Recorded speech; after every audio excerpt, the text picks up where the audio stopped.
Hello and good evening. It's February 5th, 2026, and welcome back to another season, another episode of Sons of the Father. We're continuing our discussions on The Chosen, Season 5, created by Dallas Jenkins.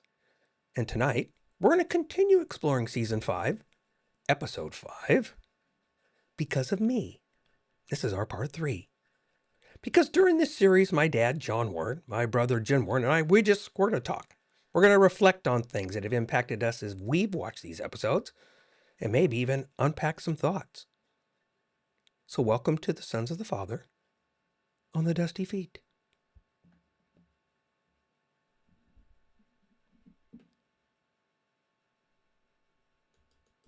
Our hope with the Dusty Feet is to foster discussion and to help build and support communities.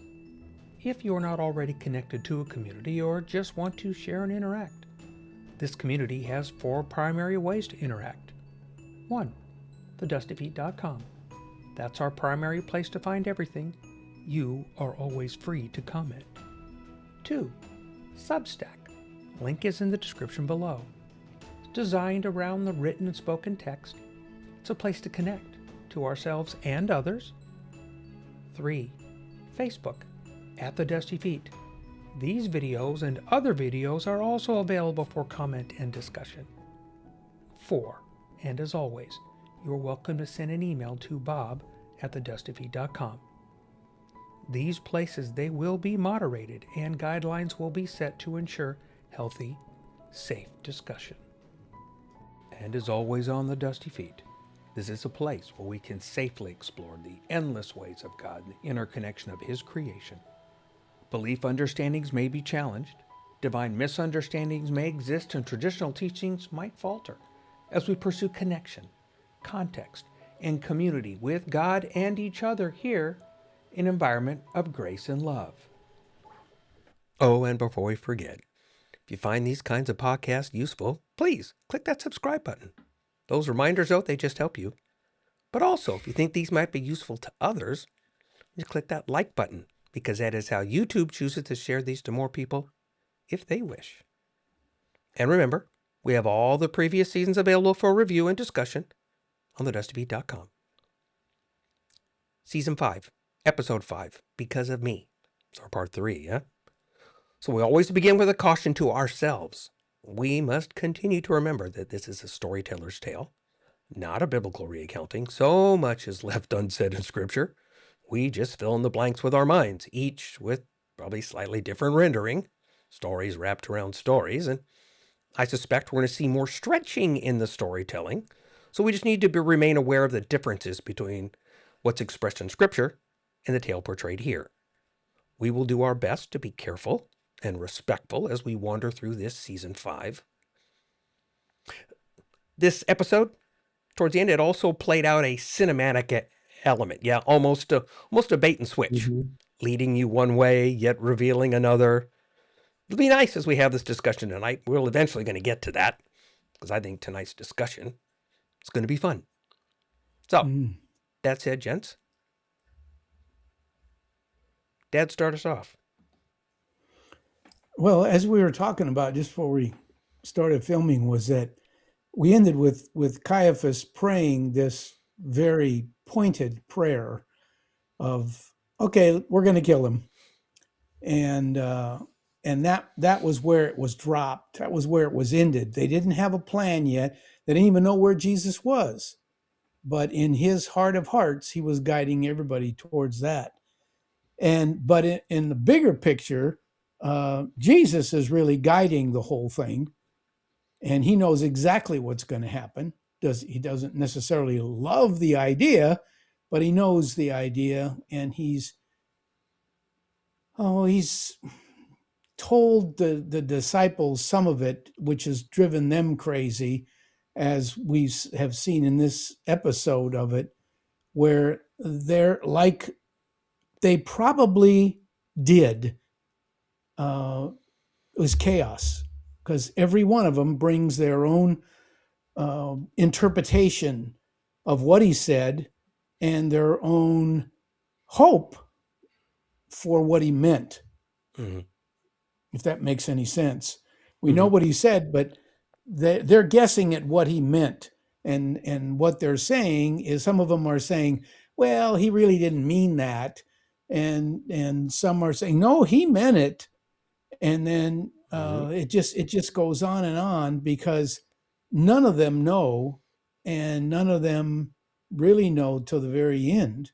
Mm-hmm. And right now they're just going crazy with it, as I would have if I was there Mm-hmm. and only knew what I heard from him, because then I'd have to interpret it through my own personality and Mm-hmm. everything, my upbringing, my education, Mm-hmm. my own experience, brings into when I was in high school. One of the guys that was kind of one of the wild guy, and he was drag racing, and the guy he was racing crashed, and it killed him. Mm-hmm. The other guy, not not that the guy I'm talking about. Mm-hmm. And everybody in the school had an opinion. Well, everybody I talked to had an opinion on what happened, Mm-hmm. how it happened, why it happened. One guy was, well, he never liked that guy anyway, so he probably ran him in. I mean, all kinds of stories, Mm-hmm. and that's what they were doing. Each one of them, what they had hoped for, as Judas very well displayed, what each one of them had hoped for, was hoping for, that's where they were coming off with Mm-hmm. after what he said, and their interpretation of it. Hmm. So that's my opening salvo, James.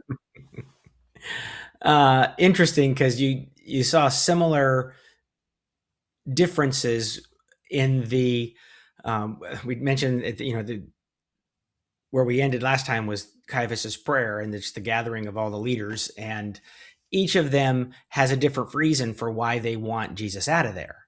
I mean, some of it's legal, some of it's power, some of it's personal, but they're trying to figure out, how do we wrap it in a package that's acceptable, is really key. And so listening to Caiaphas's prayer, I was conflicted with his prayer, because some of it was very much, modeled after, scriptural prayers that we see that David had, that were very much in line with honoring God, raising up the level of scripture and truth, bringing, personal requests to God. None of it was inconsistent with many of the prayers that we've seen, but it also rang of so much of the prayers we hear. Bob, you've talked about, the Western modern church, and some of the difficulties of, we can get a little flowery in our speech, and we miss, the real truth of heart to heart. God, here's where I am, whatever, I'm feeling, whatever the reality is, we're not trying to make it sound flowery and pretty. So it was one of those prayers that I go, okay, I could see if he was genuine, some of that was legit. But looking at all of the dialogue that you hear from him about where things are at, the whole thing was a big setup, of trying to, say all the right things so that we can justify that which we want to do. And that's where I go, okay, God, I know I'm just as guilty. I will pray things that sound really good, but I know that's probably not exactly what I'm asking here. I want my will, not yours, kind of stuff. When in reality, it's, no, God, I want your will, not mine. So it was an interesting prayer. Bob, what's your take on it? You're muted.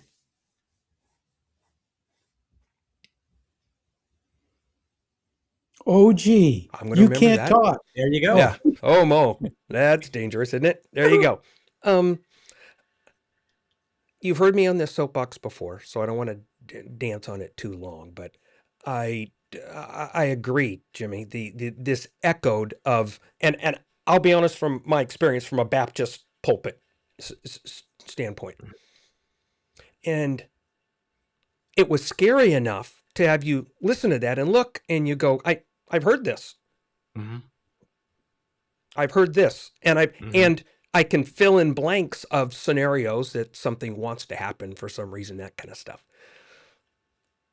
And then I hear where Jesus says, this is not the place, the space, or what you do. In other words, we still want to justify in our minds. We go, we're not those guys. When we do our prayers in our churches today, and our pastor goes on this long spiel that, well, we're not them, so we're us, and we're doing this. And Jesus says, this isn't, don't do that. He said, don't do it.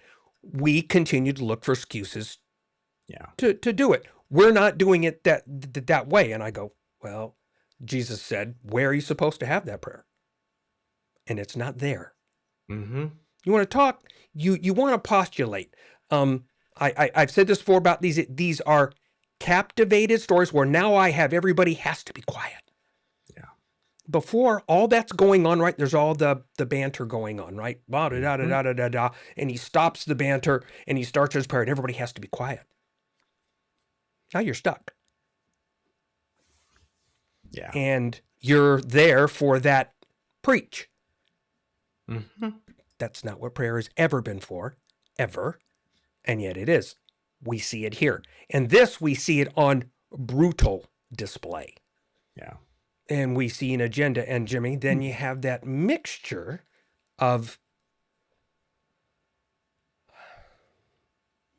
I guess you could say truth and lie. You could say truth and untruth. Mm-hmm. You can say truth and agenda. Mm-hmm. Right? So now I'm going to manipulate and I'm going to invoke the name of God in the name of, right? Mm-hmm. And then cause something to happen. And we do this. In other words, I'm not picking on Caiaphas. I'm saying we still do this today. We need to bring ourselves into check. Episodes like these constantly remind me to put ourselves in check because it should. Now, Jimmy, you made some good points. It's a mixed bag of audience in there. Some don't want it to happen at all. Right. Some realize there's challenges. You know, they're realizing I don't want anything to happen, but I'm aware something's happening, so I need to be there. And then you're right; they're kind of all over the place. Some of them just want him to just stop, be quiet. We're going to do something. Well, something with our little deal, and the far right is going off with his head, kind of deal. And so that's the scary dialogue that goes down. Now, when we get to the discussion with the disciples and they're going back, they keep bouncing back and forth with this. And then we're going to transition here to Judas, where they're having this discussion and death is on their discussion. Mm-hmm. Okay. But where one discussion is wanting it, the other discussion is trying to find a way out of it. Yeah. And then Judas throws out his little bit. So, Dad, what do you think of Judas's take? Because then I have a modern twist on the tale. So, a Marvel universe. I don't know if I'd limit it to Judas because they all had, and one would say something, then the others would bite at him and say, "Well, but if he does that," and then Peter tried to pull everybody together, but Judas probably had a more pointed response than anybody else did, where he said, "If we do this." And then this scenario happened in this scenario. And he had even a couple of different endings to his story that he concocted in his head. And he had already had in his mind, at least that's what I always believed, from when he left the table at the Last Supper, he had already gone and had planted in his own head that he was going to sell him out because he didn't. And so right now he's what we're seeing is him. If this happened, it would be different. In other words, he's looking for a group, somebody to follow him, to follow his lead. and as many of them were, but he had the longest speech of anybody, and you could tell had thought Mm-hmm. it through Mm-hmm. in his head, Mm-hmm. and had the scenarios, because we know how powerful he is, so he could not be killed. Mm-hmm. But nobody, and him included, was looking at, if he has that much power, he could raise himself, or the Father would raise him, whatever scenario he was going through.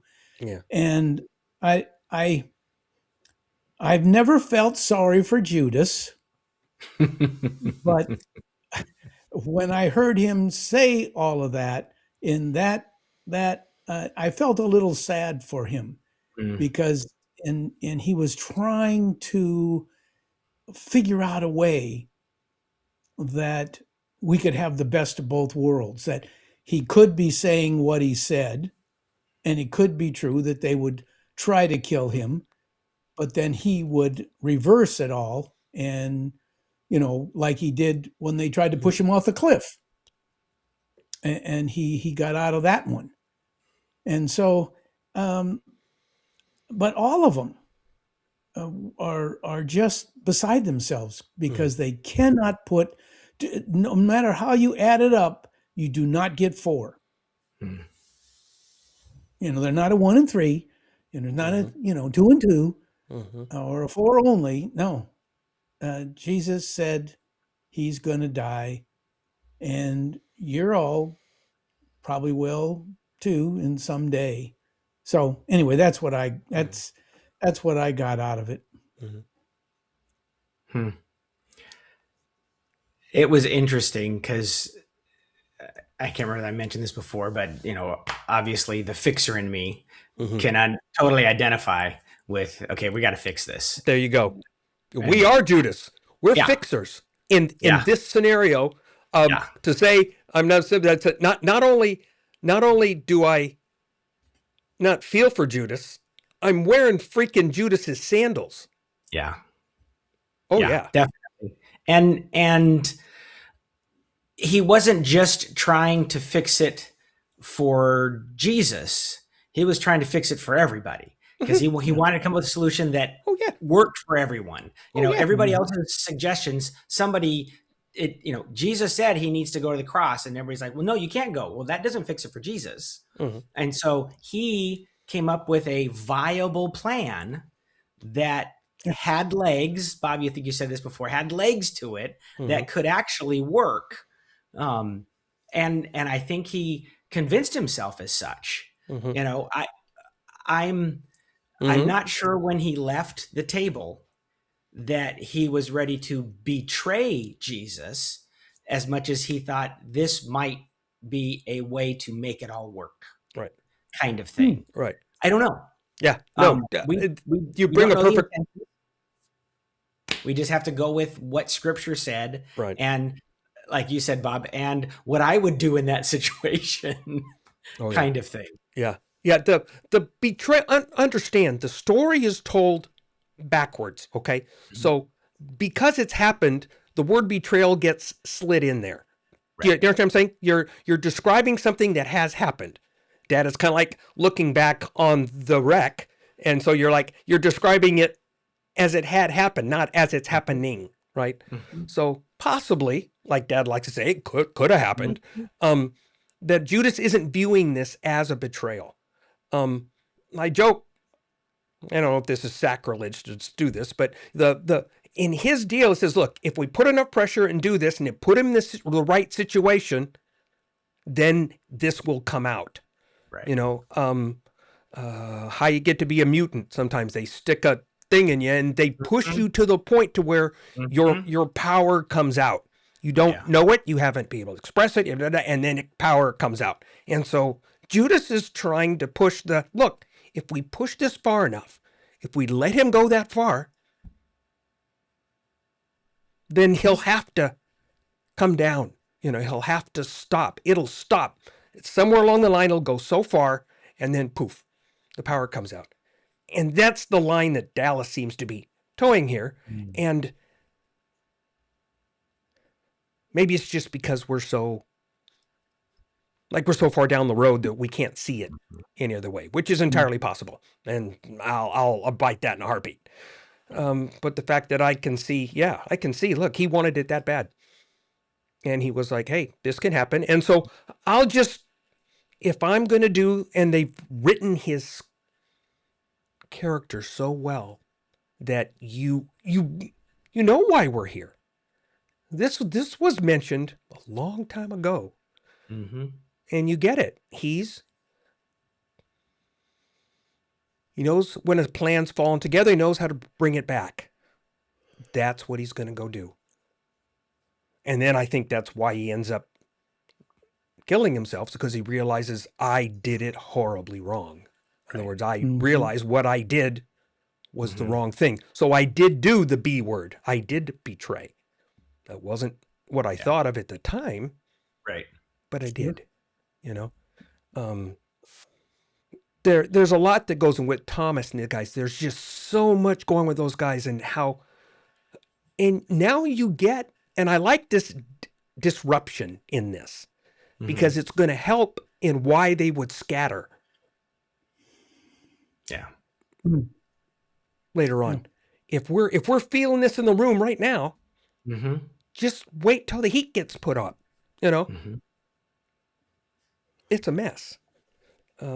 So there's just fun things with that. There's a couple of things. What you just said really resonated with me, and that is, what happened is it's gonna happen, and they are gonna disperse, but Peter follows him, even though he denies him. He follows. That's his personality. So you got all these different personalities, and they're all going to go their own way and play out in their. Some might run to their house, some might run with each other, some might just go in the corner and just cry and cry and cry, because they all think, none of them think he's going to raise from the dead. No. And I like too. I thought that throwing Atticus in there. Going to Raymond's father's place, and just, there's all these sub stories happening in there that really are,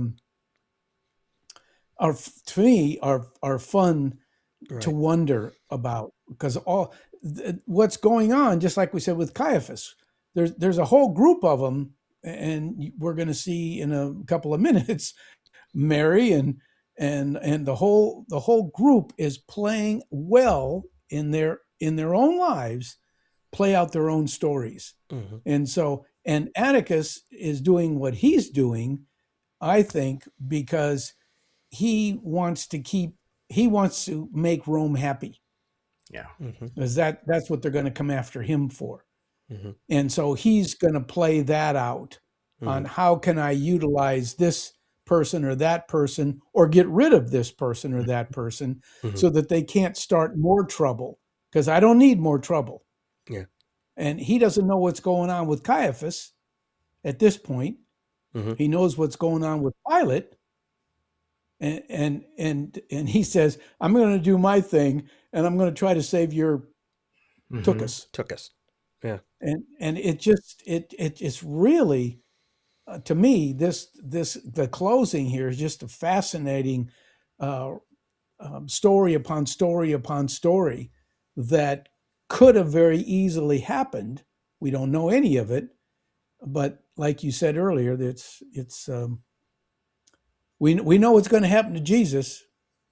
We've known that before we ever started the series. We know what happened to Jesus, but all these other side stories let for each one of our personalities are coming up with different scenarios about what the people are doing, why they're doing it, and etc. So to me, it's I don't know if the fun is the word I really want to use, but it's very, very interesting to see the writers when they came up with all these different scenarios that people are going through. They make it engaging and compelling. In other words, where I can, it's not, it I'm picky as it is, plausibility floats as a real phrase in my head. And I don't find it implausible, which makes it more engaging in its ability to be plausible. Jimmy, how did you take the Caphne when he raids the room and Atticus? And I'm going to put it out there because I haven't seen Forward, so that's kind of fun. It kind of adds this way to do this, is that the guy that goes and tries to fight, he goes after Atticus. And I'm going, and we don't know who he is.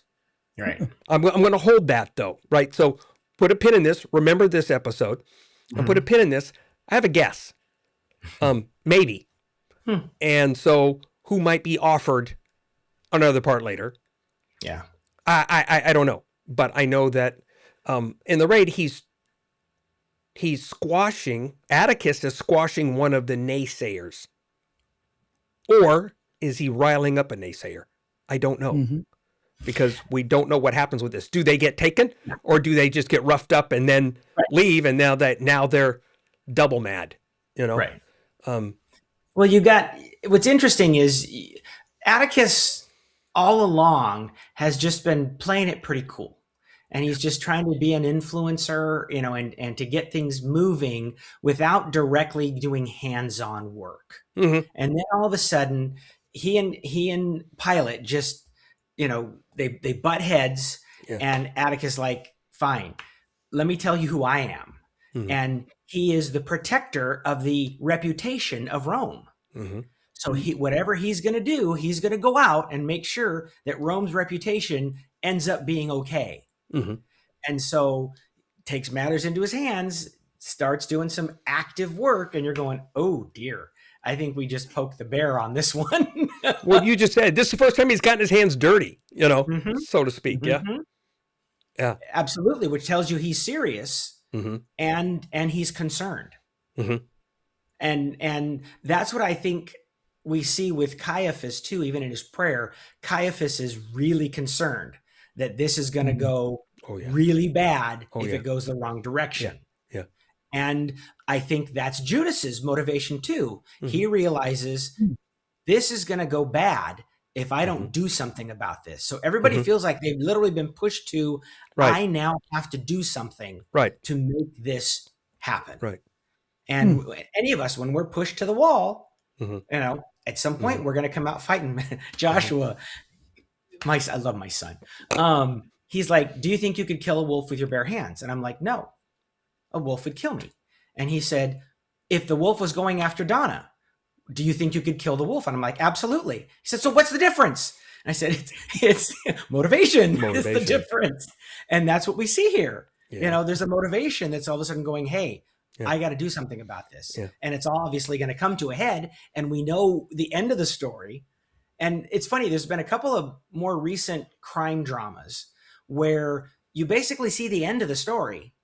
And now it's how do they get from here to there? And it's really fun to figure. And of course, they throw some surprises in and whatnot. And that's what's fun about this right now is we know the end of the story, but how we got there might be a little bit different than what we originally expected. And that's what I love about Jenkins' story writing in this. Yeah, because the whole deal is we know how this ends. So like I said, it's the tale. One of my favorite ways to tell a tale is just that. Like I see the end and I go, okay, how do we get there? Heather doesn't like, I don't mind watching a race that I know who won. I don't mind watching a sporting event that I know the final score, because I want to know how we got there, especially when you're in the middle of it and you go, how does this happen? And you go, we've had Atticus with his hand on his sword to do something before. I mean, he's been on the cusp, and I think sometimes we forget. Meaning, and that's why the original audience, and even those that were closer to the time frame, used the original early church, say the first 100 years. Okay. And that seems like a long time. Go back 100 years to what we remember, but let's just keep this in mind.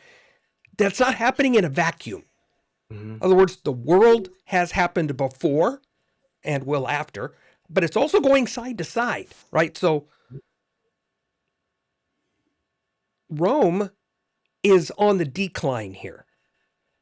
We're on the downslope. Okay, obviously it's a hindsight look. Do they realize at that moment we're in the decline? Unlike some other unnamed countries that I might be aware of and or living in, that point of where we're at in history will be looked back upon. But in this particular point, it's been through bumps, and they realize, look, if they come in again, it's gonna be bad. In other words, it's not just about Jesus disrupting stuff. It's about, if this brings this much chaos, Rome is going to be all over us. And we think we're complaining about it now.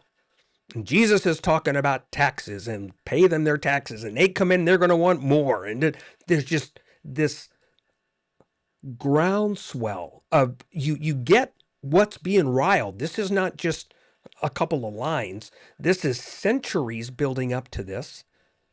And with all the characters that have come from families affected by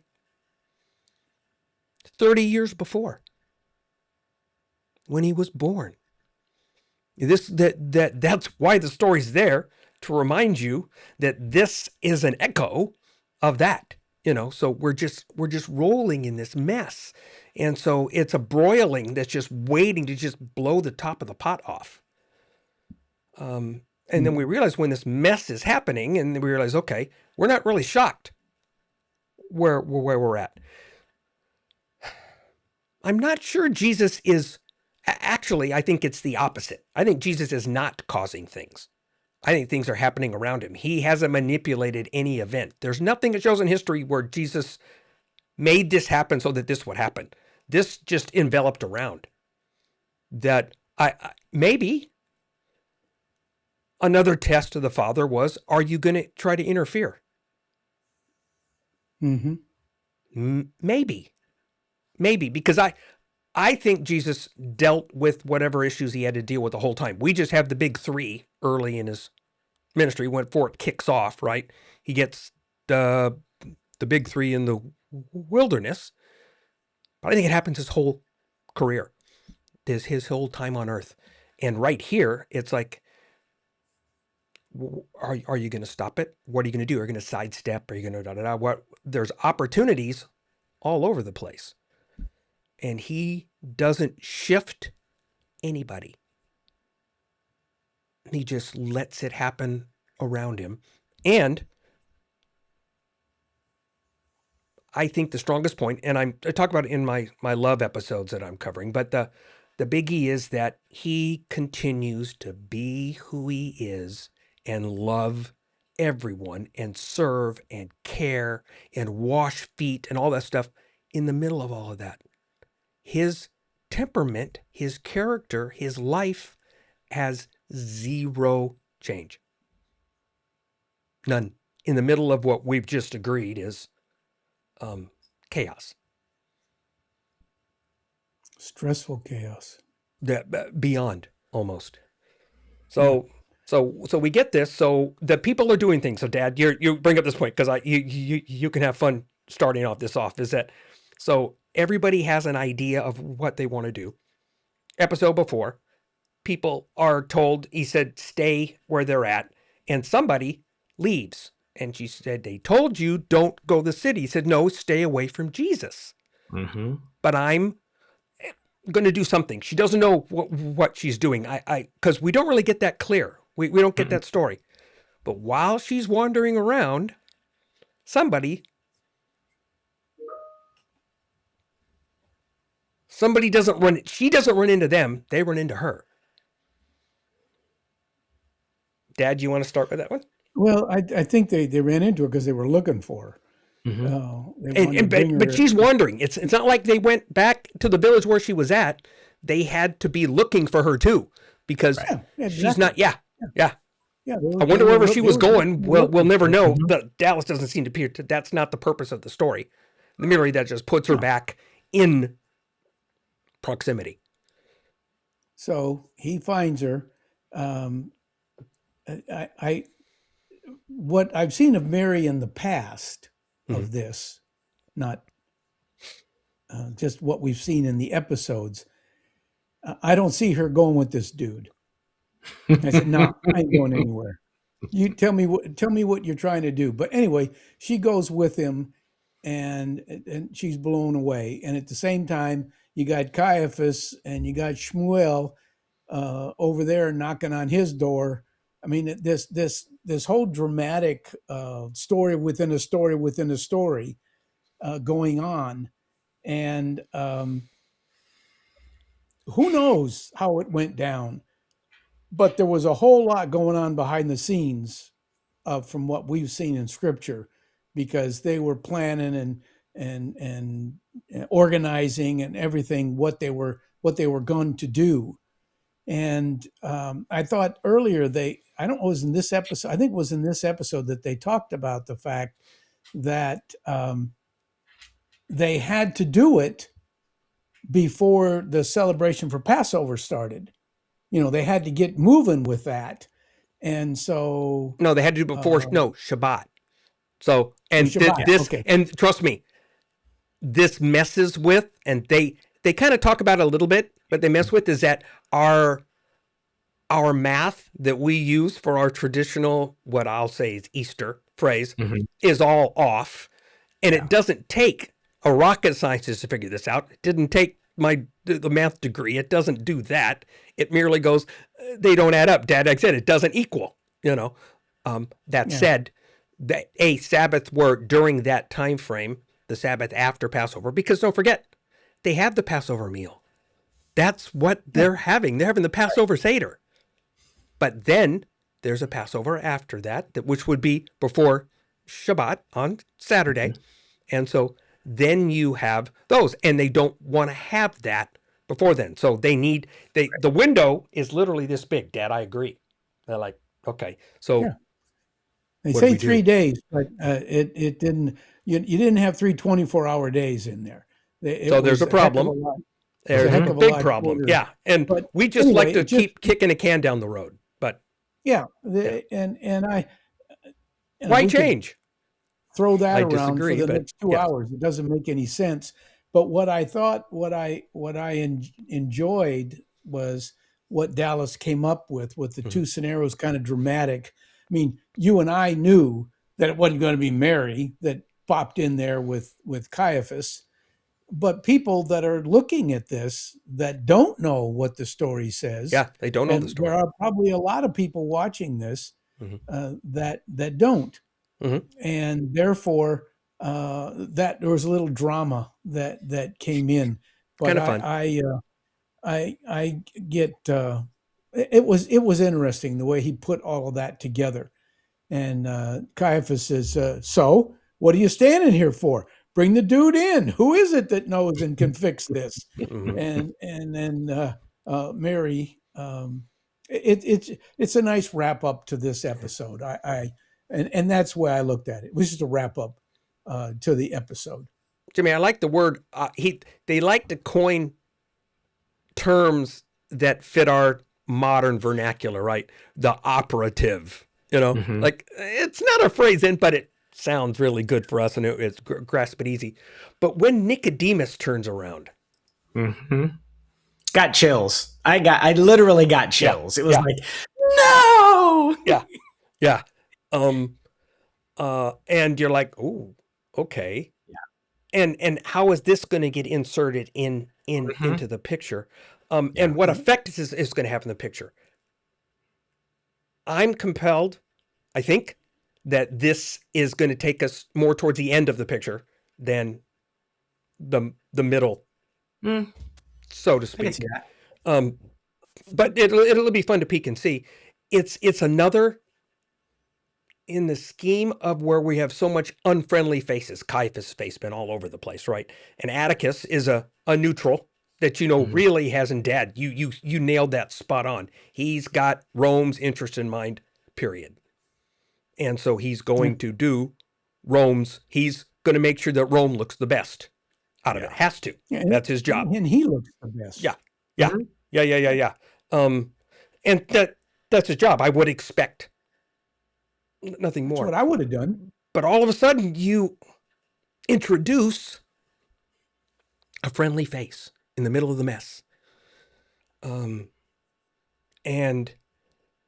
the two of them share a bond that it's as close. The bond with him is about as close as Jesus and Mary. There's an intimate side to their interaction. Yeah. That has where I like it, in the storytelling side of the equation. Storytelling. So, okay. Anything else? That had it was a great way to end it. Great way to, they don't do cliffhangers. And I'm fine with that because it's not really designed that way. But every once in a while, it's kind of nice to get a little shake up. I'm just looking forward to episode 6. There you go. Yeah, me too. Jimmy, anything else? I thought I love these kind of things. They're really cool.